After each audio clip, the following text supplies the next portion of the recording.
قال رب اغفر لي وهب لي ملكا لا ينبغي لأحد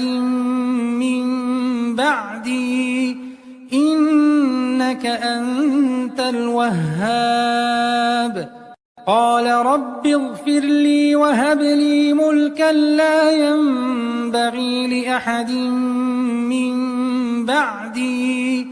إنك أنت الوهاب قال رب اغفر لي وهب لي ملكا لا ينبغي لأحد من بعدي إنك أنت الوهاب قال رب اغفر لي وهب لي ملكا لا ينبغي لأحد من بعدي